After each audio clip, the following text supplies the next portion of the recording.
जी, तो गुजरात में भारतीय जनता पार्टी ने नया इतिहास बनाया है। एक नायक के तौर पर नरेंद्र मोदी ने खुद को अजेय साबित किया, तो एक पार्टी के तौर पर बीजेपी पहले से ज्यादा सधी हुई और संतुलित नजर आई। चुनावी आंकड़े बता रहे हैं कि भारतीय जनता पार्टी ने गुजरात में विरोधियों के लिए एक भी कोना खाली नहीं छोड़ा।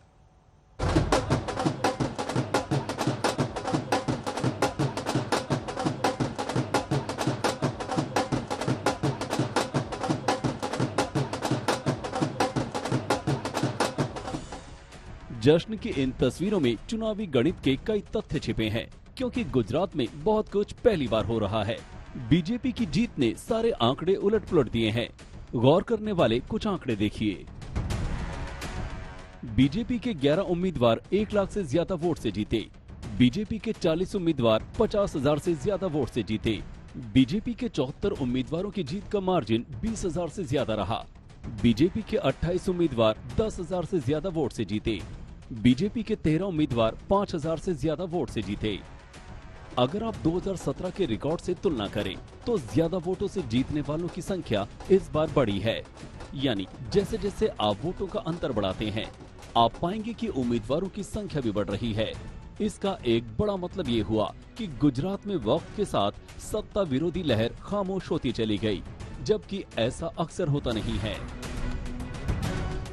मैंने गुजरात के भाई बहनों और युवाओं से कहा था कि इस बार नरेंद्र का रिकॉर्ड टूटना चाहिए, और मैंने वादा किया था कि भूपेंद्र नरेंद्र का रिकॉर्ड तोड़े, इसलिए नरेंद्र जी जान से मेहनत करेगा।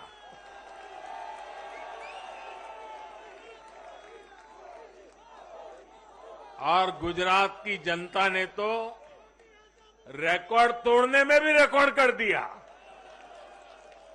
उसने गुजरात की स्थापना से लेकर के अब तक सारे रिकॉर्ड तोड़ दिए।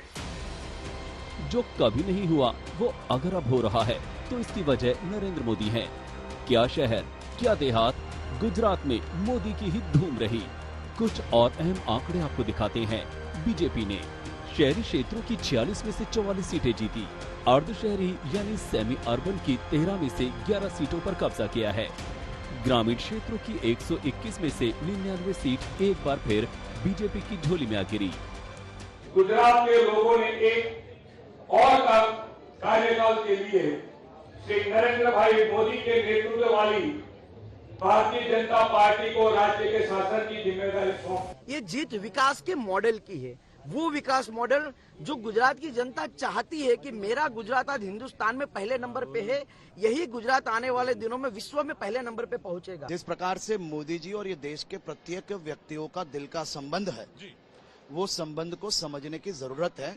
गुजरात में भी कई लोग ये संबंध को समझ नहीं पाए थे। आज उसका परिणाम आप देखें।